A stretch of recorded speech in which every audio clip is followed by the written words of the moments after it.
When Flemish people talk about technology and innovation, usually it doesn't take long before the name IMEC falls. I could say they are a world leader in research and development in microchips, have been for ages.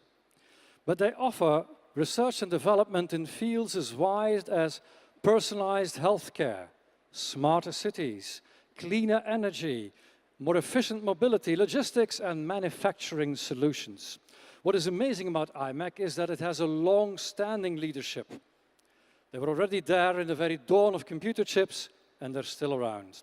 Someone who is also long-standing is IMEC's President and CEO, Luc van der Hove. It's my honor and pleasure to give him the floor.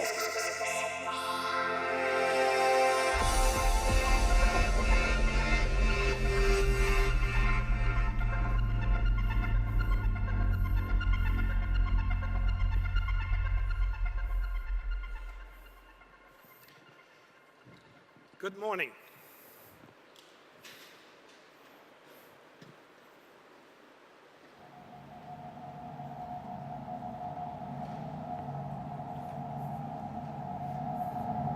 My name is Al Worden, and I flew the Apollo 15 to the moon in 1971. I spent 6 days circling the moon.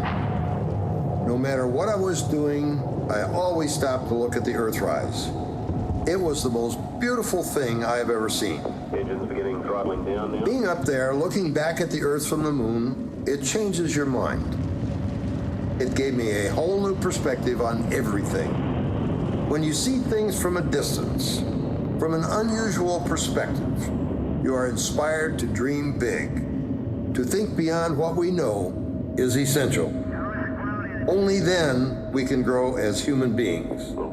That's the purpose of science, to question everything, to dream big and to create our own smart and sustainable future. That mindset is what got me to the moon. Was it impossible? I probably wouldn't have tried it if I thought it was impossible. Engines at 65%, 3 engines running normally, 3%. Ladies and gentlemen, to think beyond what we know is essential. Let's aspire the impossible. Only then we can grow as human beings. Only then we can create our sustainable world. So at IMEC, we actually started at the time of the first Flanders technology. And in the meantime, we really grew to become one of the leaders in the research domain of microchip technology. But we evolved actually to focus also, expanded onto digital applications all enabled by microchips. So in this presentation, we would like to invite you to dare to look at things from an unusual perspective. And I'm not going to try to give you a comprehensive overview of all the things we do. I would rather like to concentrate, I would like to zoom in on a couple of examples, a couple of cases which illustrate how by looking at things from a different angle, by combining various expertises, we at IMEC are trying to contribute to making the impossible possible. And let's start with dreaming of staying forever young. Indeed, these days we all live longer than ever before. And that's fantastic. But by living longer, we also spend a longer part of our life being ill. Actually, what we need is a shift from extending lifespan to extending health span. What we urgently need is to find ways to cure and prevent some of these diseases, such as cancer, such as heart disease, or even dementia. And today, we are really at the eve of an era where some of this prevention and curing is going to become realistic. Groundbreaking technologies are indeed arising. Technologies such as gene editing, which allows one to modify or to alter some of the genetic parts of the human genome. The CRISPR-Cas9 technology is one such technique that does that very efficiently. as many of those illnesses which I mentioned, they're actually caused by mutations in the human genes. And hence there is hope that we will be able to prevent and cure some of those diseases by correcting some of these genetic errors. But in order to do so, we need to further improve our understanding on those diseases, how they originate, how they evolve, how they're being affected by processes. And hence, realistic disease models are actually often lacking. Now, up to now, most of this understanding on diseases is being developed using in vitro testing. This is rather slow. It is quite labor-intensive, and it provides limited information. Now, at IMEC, using our microchip technology, we have recently developed what we call multi-electrode array chip, on which we can grow tissue, we can grow organs, we can actually grow cells. And we can actually measure, we can monitor, using a large array of electrodes, we can monitor the processes that are happening within each individual cell and in between the cells, and this, for example, during drug screening. And in the next short video clip, we would like to explain to you the principles on how this chip works.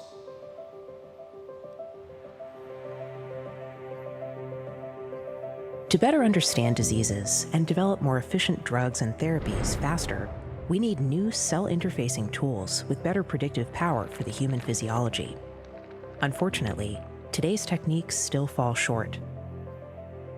IMEC has developed a groundbreaking multi-electrode array chip for simultaneous on-chip measurements. Thanks to the high-density patches of micro-sized electrodes, the chip offers single-cell resolution at unprecedented signal quality. The chip can be packaged in a microfluidic well plate for cell culturing.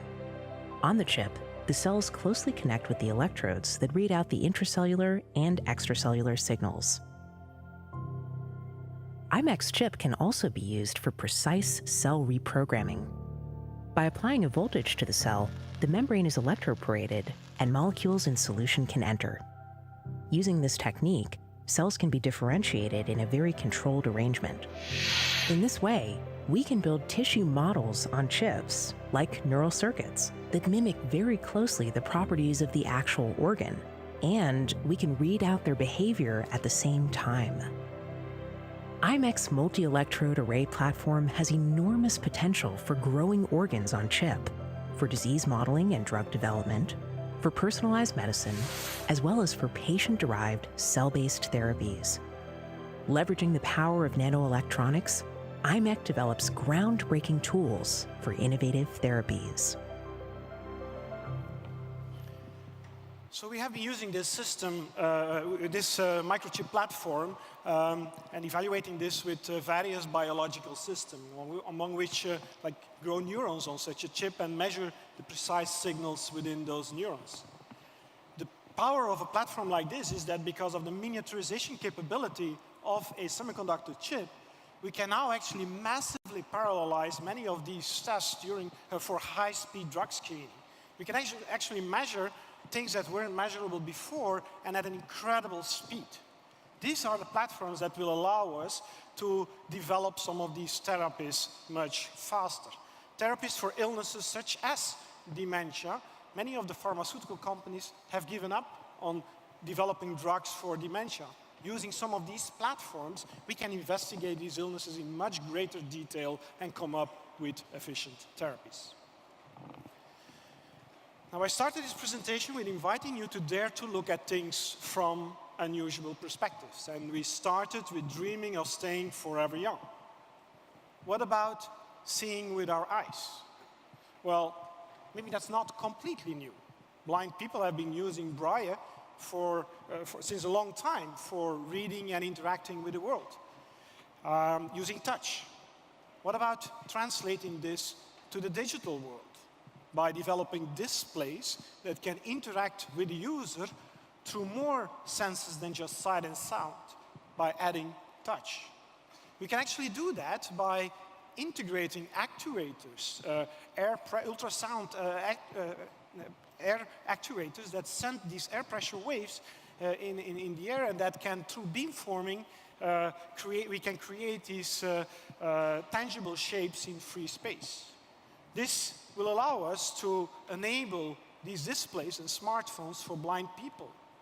But by combining sight, sound, and touch, actually we can create a multi-mode enhanced user experience for every user. Now, these technologies, such as haptic feedback, have been demonstrated before, but up to now, implementations have been using like rather bulky devices which cannot be integrated in a display. Using our thin film technology, electronics technology, we can actually integrate a large array of these very, very tiny actuators in a display, in a glass plate or even a flexible foil. And this is compatible with large-scale flat panel manufacturing, which allows for a low-cost and upscalable technology. Now, we envisage many more applications for technologies like this. Like in future cars, for example, a driver will be able to kind of feel the content on his display. Or in the case of robotic surgery, a surgeon would be able to feel the texture while performing the surgery. Now let's stay a little longer on this last use case. What if a surgeon would be able to easily navigate through information that is projected on his glasses while doing the surgery, and this just by moving his eyes? Well, in our wearables program, we actually have developed a new fast eye tracking system that can be easily integrated into conventional glasses. It actually is based on the principle of EOG, so we have inserted 5 electrodes around the eye, and through that we can actually measure the electric field in the eye, and in this way we can track the movement of the eye, even at extremely high speeds. Our technology actually is much faster and consumes much lower power than the typical camera-based eye tracking systems. And hence it can be integrated into fashionable glasses. This, we believe, is going to be an interesting technology that will enhance the user experience for AR/VR applications, but we believe that these kind of wearables will also find applications in, for example, health monitoring. There has been recent evidence that eye movement actually is being affected by illnesses such as Alzheimer or Parkinson. Especially all of us, we actually have our eyes moving at an extremely high speed, and this is being degraded during these illnesses. So we have recently embarked on a clinical study where we use this kind of wearables for early detection and progression monitoring of illnesses such as Alzheimer, and this by analyzing a large amount of eye movement data. I mean, in many of these applications, it's basically all about data. In our lives, in our society, in our economy, everything is about data. And today we are kind of generating like zettabytes of data every year, and this is just going to explode even further. And all of these data are being sent to the cloud, where powerful AI engines are trying to make sense out of all of these data. Now, one of the questions we can clearly ask is whether an ever-growing cloud is going to be the solution to make everything around us smart and intelligent. Maybe we have to look at things also from a different perspective. If we take the case of autonomous driving, our cars will be full of sensors, hundreds of sensors, LiDARs, radars, cameras, and they will all create tremendous amount of images and data. And if you would be sending all of that data to the cloud for analysis, this clearly is not compatible with latency requirements. So we'll have to integrate much more compute power very close to our sensor nodes. It's clear that we have to evolve towards a much more hierarchical system where we have distributed compute power in the cloud, in the edge, and in the far edge. We even envisage the need for actually pre-processing the raw data that are being generated by the sensors very close to the sensor nodes. Now, as many of these sensor nodes are integrated into battery-powered devices, we will need machine learning technology that operates at this low power requirements. And today, actually, most of the AI algorithms, most of the machine learning actually runs as software algorithms on power-hungry GPUs, typically in the cloud. So in order to realize this, we actually need machine learning technology and deep learning technology that actually operates at extreme low power. And that's what we're focusing on at IMEC. We're developing specific chip architectures and new compute architectures that actually allow the AI algorithms to run at orders of magnitude lower power so that these AI algorithms can be integrated very close to the sensor nodes. Actually, these new architectures are referred to as neuromorphic computing, where we use some of the ideas on how our brain is functioning and integrate that into the hardware of the chip. So integrate the AI algorithms in the hardware. Now let's come back to the case of the smart car. It's clear that here we're aiming towards realizing a vision of zero crashes, zero emissions, and zero congestion. And with the distributed AI, which I referred to a minute ago, and then the artificial intelligence, we can contribute to realizing this zero crashes and zero congestion. So let's focus on the zero emission case, the electric car. And it's clear that electric cars, a lot of attention has gone to electric cars recently, but they're still not mainstream yet. And that is to a large extent because of the cost of the batteries, but also because of the limited charging infrastructure. And this results in this range anxiety problem. And in order to solve this problem of range anxiety, we actually need a fundamental breakthrough at the battery technology. And although at IMEC, we probably don't have the world's largest battery research team, by looking at it from a different angle, by leveraging some of the know-how from our semiconductor materials, we actually have received some very interesting breakthroughs recently in our battery program. We actually have demonstrated a prototype of a solid-state lithium-ion battery. Now, the strength of solid-state materials to replace the liquid, actually, is that you can store more energy in the battery. But the problem is that the charging rate goes down because it's difficult to diffuse ions through the solid material. Now, we start the fabrication of this battery from a liquid precursor. And in this way, we can continue to use the conventional manufacturing technologies for batteries. But the liquid then subsequently solidifies into a mesoporous material. And because of the mesoporosity, we get this high diffusivity of ions through the material. And this results actually in a battery concept which has, on the one hand, high charge density, on the other hand, a high charge current. And as we are not using liquids, these kind of batteries will be much safe. So we believe that this kind of technology will be a technology to make batteries for automotive applications in the future, but we will also see applications in other fields, such as, for example, for powered electronics and for the stationary grid applications enabling the smart grid. And with the smart grid, we're kind of back to data. As I mentioned, these days we're kind of generating zettabytes of data every year, and this is to grow to even several hundreds of zettabytes in just a few years. And this comes with a challenge.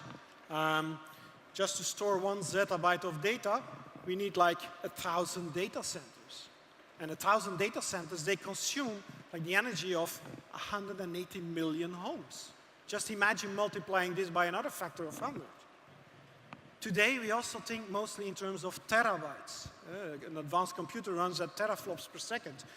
With optical data links, we can transmit terabytes of data per second. An advanced solid-state drive can store up to like 1 terabyte of data. So we still have a very long way before we'll be able to effectively handle zettabytes of data. So we will need to further invest in developing smarter ways to compute, to store, and to connect all of these data. And this, here we will see a continued evolution. For many years, our chips have become much more complex. And this has been, we have been able to realize thanks to the continuous miniaturization of dimensions into our chips. And today, we're kind of integrating billions of transistors on a single chip. And we're convinced that this will go on. But we also need further innovations at the level of the compute architectures, such as the neuromorphic compute concept, which I mentioned, and quantum computing. But we also have challenges on storing all of these data, and especially the long-term archival of all of these data. And here we're also looking at some really innovative concepts. We've been looking at things from a completely different perspective. Today, we're storing like digital information in digital media. But our DNA actually stores also an enormous amount of biological information.